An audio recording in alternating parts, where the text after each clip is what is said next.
So hello mga kabusing, welcome back to my vlog. So for today's video nga mga kabusing, ang pag-uusapan natin ngayon ay ang Mr. Supra National 2024 na kung saan nalalapit na nga ang coronation night at preliminary competition ng Miss Supra National 2025 na kung saan meron na akong napipisil na pwedeng maka-top 25 nga sa Mr. Supra National 2025 at yan ang ating alamin mga kabusing. At syempre, before anything else is nais ko muna kayong batiin na magandang umaga, magandang tanghali, magandang gabi at syempre dito sa bansang Bahrain is hapon na nga. At syempre, ngayon mga kabusing ay busy na nga ang mga tao dito kasi alam naman natin ngayon ay yung giyera ng Israel tsaka ng Iran mga kabusing, kaya please praying mga kabusing na wag sana tayong maapektuhan sa kanilang giyera at magiging okay na nga mga kabusing.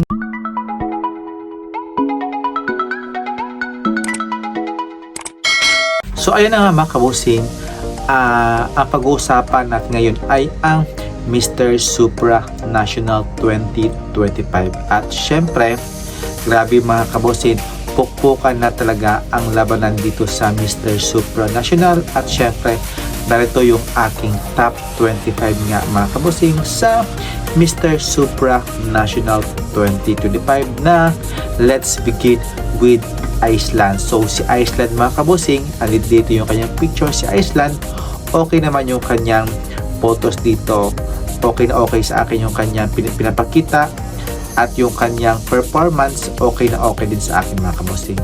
Next si Colombia. Si Colombia mga kabusing, okay na okay naman sa akin. Si Colombia pwede dito makapasok sa top 25. Okay na okay sa akin yung kanyang pinapakita from day 1 to today mga kabusing. Next naman number 23 si Belgium. Si Belgium kaya ko siya pinasok sa top 25 kasi nakita ko rin siya ng potential as a candidate mga kabosing at makapasok talaga sa top 25. Next naman, number 22 si Cambodia. Si Cambodia naman, very Asian look. Maganda rin yung kanyang pinakita, yung kanyang performance dito, yung kanyang photos dito, mga pinakita. Okay na okay naman sa akin si Cambodia. Next naman, number 21 si Poland. Yan, host country. Si Poland, pasok na pasok sa akin yung kanyang body dito, yung kanyang post, okay na okay sa akin si Poland. Next naman for my number 22 si Dominican Republic. Yan, si Dominican Republic, moreno look siya, parang may something halo siya ng African, pero okay na okay sa akin yung kanyang photos, yung kanyang katawan, yung kanyang appeal, okay na okay sa akin. Next naman si Spain. Yan, si Spain, pinasok ko siya sa number 19 kasi nakita ko siya ng potential as a semi-finalist mga kabosing kasi ganda na ng kanyang katawan, yung face value okay na okay din, kaya pasok sa akin. Next naman for my number 18 spot si Malta. Ayan si Malta, binigyan ko siya ng number 18 kasi ang ganda rin ng kanyang face, yung kanyang katawan okay na okay, kaya pasok na pasok sa akin sa banga. Next naman for my number 17 spot si Canada. Si Canada okay na okay sa akin, maganda rin ng kanyang body dito, yung kanyang face okay lang sa akin.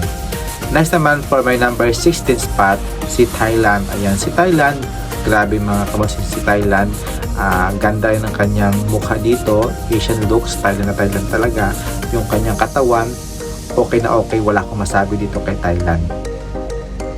And now for my number 15 spot si Czech Republic. Ayan si Czech Republic mga kabosing, maganda rin yung kanyang katawan dito, yung kanyang face okay na okay sa akin, kaya pasok na pasok talaga mga kabosing sa banga.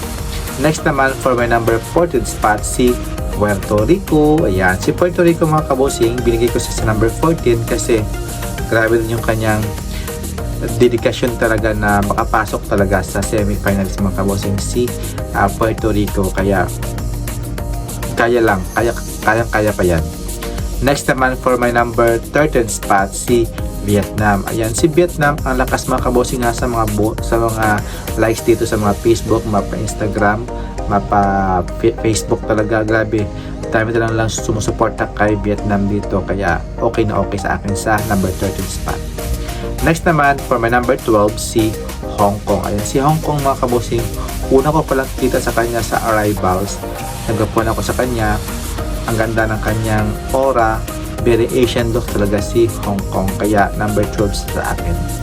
Next naman for my number 11 spot, si Peru. Ayan, si Peru mga kabossing, okay sa akin yung kanyang photos dito, ang gwapo rin niya, ganda rin ng katawan, yung kanyang body, ang ganda din mga kabossing.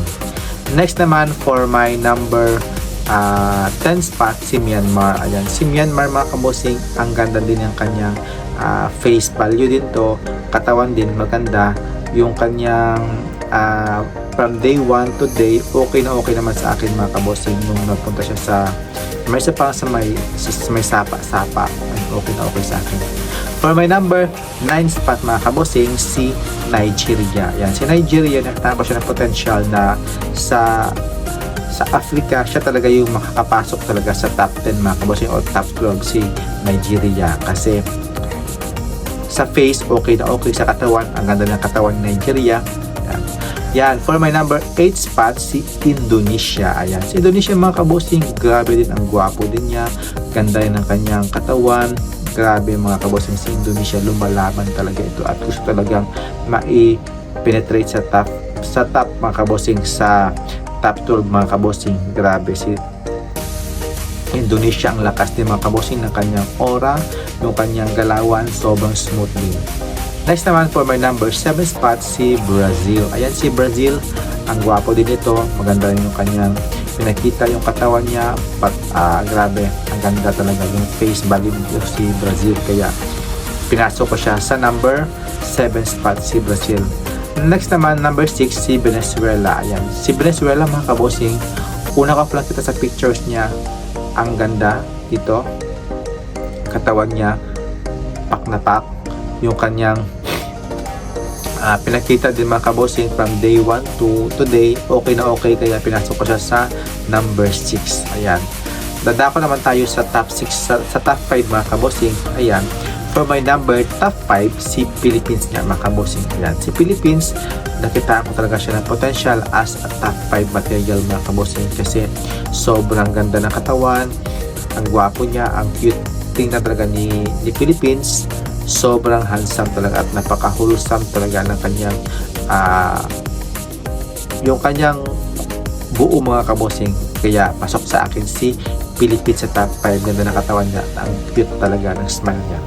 Next naman for my number 4 spot, si India. Ayan, si India mga kabossing, ang gwapo din niya mga kabossing, grabe, nung sa first of day pa lang, hindi ko pa siya nakita yung katawan niya, sabi ko parang hindi maganda yung katawan, pero nung nag-photoshoot siya dito ngayon, grabe, ang ganda pala ng katawan ni India at ang gwapo rin niya mga kabossing. Sana yung buhok talaga yung para makita talaga yung kanyang kagwapuhan talaga ni India, para makita mo talaga yung kanyang kagwapuhan, kung gaano siya kagwapo, kasi sa long hair okay naman siya gwapo, pero not to the point na super gwapo niya.